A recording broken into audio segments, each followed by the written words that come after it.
Let's turn this boring old desktop into this. Strap in, folks, this is going to be an epic undertaking. Even though it's only a tiny 2 by 4 foot layout, we're going to be working on it for weeks on end, and it's going to cost hundreds of pounds to complete. This Engage stuff isn't cheap, unfortunately. So the first thing I'm doing is adding a layer of foam board to the top of the desk as a nice soft layer to drive things into if necessary, as well as hopefully be a bit of sound dampening for when the locos are running around. But I should have known that this was going to be a much longer and more difficult and expensive process than anticipated when even these tiny little N-gauge track pins were too big, and I really needed an extra layer of foam board on. Otherwise, you can see they stuck up through the track and would be a massive obstruction to any locos trying to run around.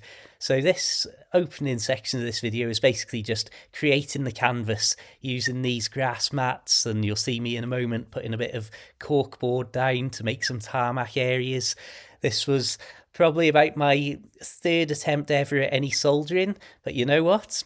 When I turned the dial, the loco was on its way, and well, what more could you ask for? Maybe slightly smoother running, maybe a massive 18 by 18 foot board to work on, but we've got limited budget and limited space. So once I was pleased enough with my soldering and the fact the track was all functioning correctly, you can see I drilled a hole through the top of the desktop. So then of course that allows the wires to go straight from the soldered point and out of the way of the top of the layout, so you don't have any unsightly bright red wires or weird bulges or anything sticking up on the layout.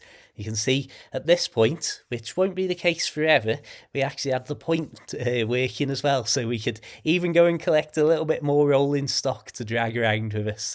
So as you can see, this opening section really is just the boring stuff. This is setting the scene. This is creating a sensible foundation, almost literally, I suppose, for everything else to be literally placed on top of. So things like this, just a bit of cork sheet so that it's got a little bit of texture, a bit of spray paint, just trying to make a not necessarily ultra realistic, but a passable basic tarmac base that I could then build an urban environment on. Of course, you can probably gather that the green sections are going to be largely farmland and countryside. Now, I was tremendously lucky while doing this build that I'd had a few failed attempts at building an N-gauge layout, so I already had a lot of N-gauge Metcalf cardboard buildings completed. And my goodness me, if I hadn't already got those, this wouldn't have been a project that dragged on for weeks. It would have been a project that went on for months at a minimum. And it would have required an awful lot of staying power and dedication if I was having to spend goodness knows how long doing all of these buildings from scratch as well. I mean, you can see my little diorama with the church there, something I'd made about 2 years prior to this, finally found a home on a layout. But you can imagine that took me goodness knows how long, like days and days of work spread over weeks to get the church and the graveyard done. Now, we're just going to have a very brief look at some ballasting here, because all I can say about ballasting is that it was an absolute nightmare, and you'll see the true nightmare unfold a little bit later in this video. So that's a spoiler and a teaser for you for what's ahead. But you can see I was hoping it was going to be nice and simple. I've got this little ballasting tool where I fill it up with just some tiny, tiny fragments of stones there. And as you see, move it along. In theory, I was hoping that would just leave me with a nice even level of ballasting that I'd then use a PVA glue and water mix to dribble across the top of it and I suppose sort of cement it in place. What I actually got was the first real glimpse of the nightmare that ballasting would be, where I ended up just having to tip a load of ballast over it next to where the station was going to be. If you're wondering what this spraying is about, spraying it with water first removes the surface tension for when you put the PVA glue solution on. Otherwise, you just end up with floating blobs of PVA glue, which is, again, a disaster and a nightmare to try and deal with. So yeah, my real mistake had been with the ballast. having that foam ballast already under the track, because it meant instead of using the ballasting tool to just simply run it around the track and leave a nice even level of stones around it, instead I had to build up the stones by hand on either side of the track to cover up that foam raised track bed. And well, it's a mistake I will not make again. You can see I was so sort of demoralised and put off by my original experiences with the ballasting that I decided to just start playing around on the far left side of the track to just build a little bit of a scene and build a bit more of a diorama, sort of more of a modelling rather than a fiddling sort of job, if you know what I mean. And I'll be honest, seeing the coaching in, or the pub as I like to call it, area start to come to life really was just the tonic that I needed to revive my passion for this project. And having that one side largely filled in with, of course, my previous church model and then the coaching in, I was I was given that glimpse of what the future held for the layout. Remember, this is one video now maybe, but originally I recorded and uploaded all of these clips you're seeing over the course of maybe 6 to 8 weeks. And my goodness me, it felt like it. But you can see how it just starts to fill in. Of course, there's way more detail to be done here, so don't be looking at this and judging me too harshly. Keep your harsh judgments for my layout at the end of this video. Anyway, as much as I hate to have to do it even in retrospect, looking back at this build, let's talk about the ballasting properly. I'm so glad I only chose a small oval layout with minimal track so that I could do more modelling on the outskirts of it rather than within the track. But when we look at some real life ballast, you can see it's a lot wider than maybe we might think in relation to the track, and it's also very dirty. And this was something that gave me a little bit of leeway, I think. But honestly, there's no word of a lie here when I say, while I was doing this section of the build, I honestly thought I had absolutely ruined it, and I was preparing to tear the whole thing up and relay the track from scratch without the foam underlay. And you can see even just doing the centre of the tracks and getting those beams exposed, or the sleepers exposed, was fiddly work. And here I didn't have a spray bottle small enough to do these sort of detail works. So instead of spraying water and getting it all over the grass mat and ruining that, I literally had to dip a paintbrush into a bit of water and then flick the water off the paintbrush to spray that central area. And it was a nightmare. You can see why I was going out of my mind and nearly giving up. And again, when it came to spraying the outer section and where I was just pouring the ballast on, I had to build these sort of sheets and covers out of cut cardboard to try and protect as much of the static grass mat as possible. And you can see after an unbelievable amount of time and with minimal video, because I was so disappointed with it and I thought that it was the end of the build for a while, that it just skips to suddenly all of it being done, and you can see how crumbly and tatty it looks.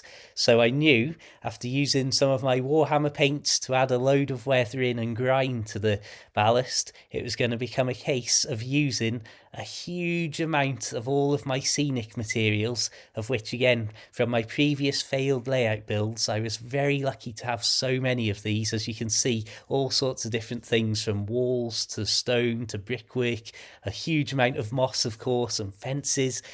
And of course that then became my incredible masking system to cover up as much of the tatty ballast as I possibly could. And again, I would say luckily it's broadly thematically correct to be a bit overgrown and bushes, hedgerows and brambles and stuff around the edges of tracks. And you may notice that throughout the rest of this build, I keep tinkering and adding a little bit more to the edges of the track ballast, just to try and continually cover it up a little bit better. So, onto the urban area, and this is somewhere that I was hugely grateful that I'd got so many buildings already made in the previous years of my modelling career, so to speak. I had a few odds and ends still to do, but I thought I would use some of this, I don't know if it's dyed sawdust, but it's really weird light flaky material to stick all over my tarmac area, which is, as you've seen, a spray painted cork sheet. So it already had a texture to it. And then I once again thought that I totally ruined the project with this ridiculous extra layer that I put on.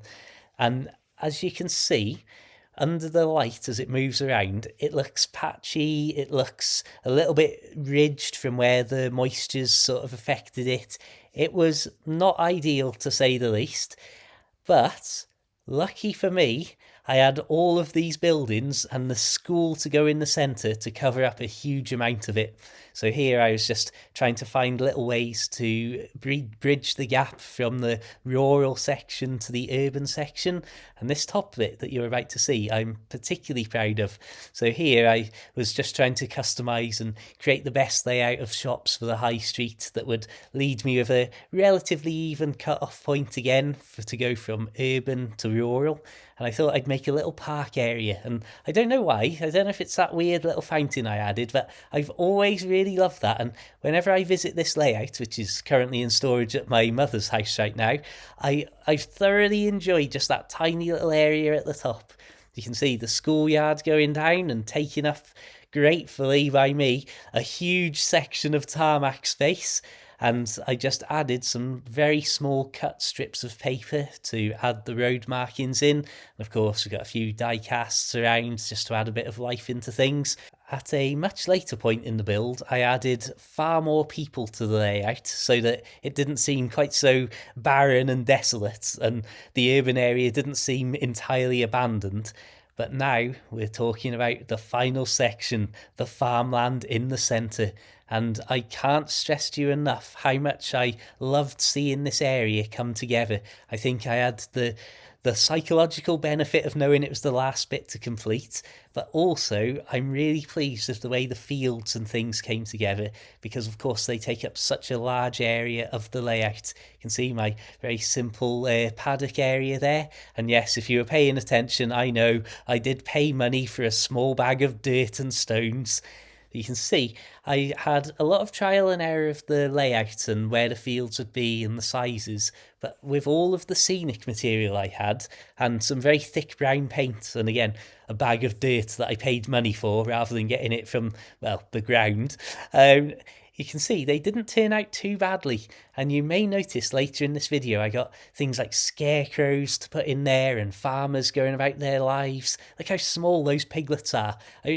Ridiculously small, and I suppose in many respects I look at that now and I think, does anybody even know they're there, even when they're stood 2 feet away from the layout looking at it? So here you are, my friends. You can see there's more details coming on, muddy tracks across the farmland, but we're getting really close to the final revelation of my finished layout. And here we go. I absolutely cannot tell you how pleased I am.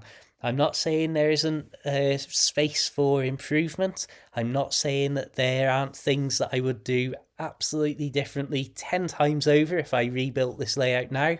In fact, I'm saying I'd do almost nothing the same, and it would probably be done a lot quicker and possibly to a higher level of finish, hopefully with my newfound skills and experience. Absolutely love the farmhouse area and the garden area. You can see now across at the pub, blending in nicely with the track and the rural surroundings. There's even a kissing couple there, a couple sat at one of the benches.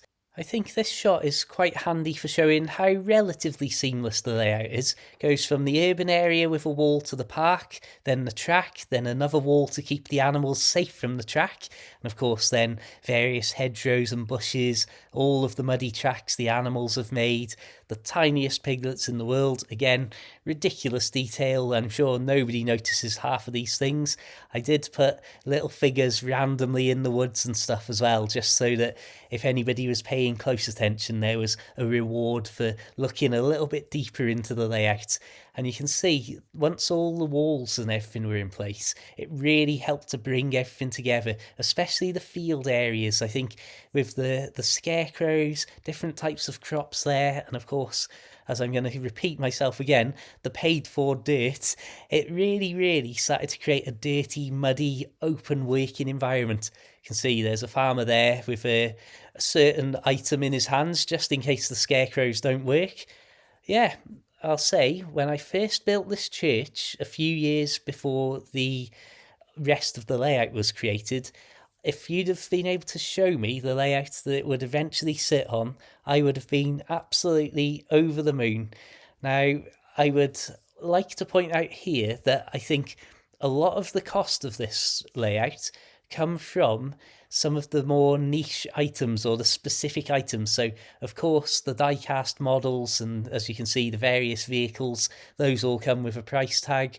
Then the actual figures, I've just noticed the school figures aren't there in this clip. That's annoying. But I do have like a lollipop lady and people going to school and playing games in the yard and stuff. And it's things like those that helped to drive the cost up a little bit more than I'd anticipated. If I was to build a layout such as this again, I would certainly be looking to get as much second-hand stuff as I possibly could when it comes to scenery, when it comes to vehicles, and of course, figures. You can see we've even got Darren mending a fence here to try and stop everybody climbing over the church wall and ruining the grass. Yeah, as I say, I'm really pleased with how it came together, although to get from that plain desktop at the start to this seemed repeatedly like a doomed task. Until the next time, my friends, I'm going to thank you very much for tuning in. So please check out my other videos for loads about living on a boat, spending a lot of time on the canals and in the great outdoors, more modelling things like this to come, and just general things that you might find sort of interesting. Until the next time, my friends, keep it interesting, keep it loco worthy, have a fantastic day, and farewell.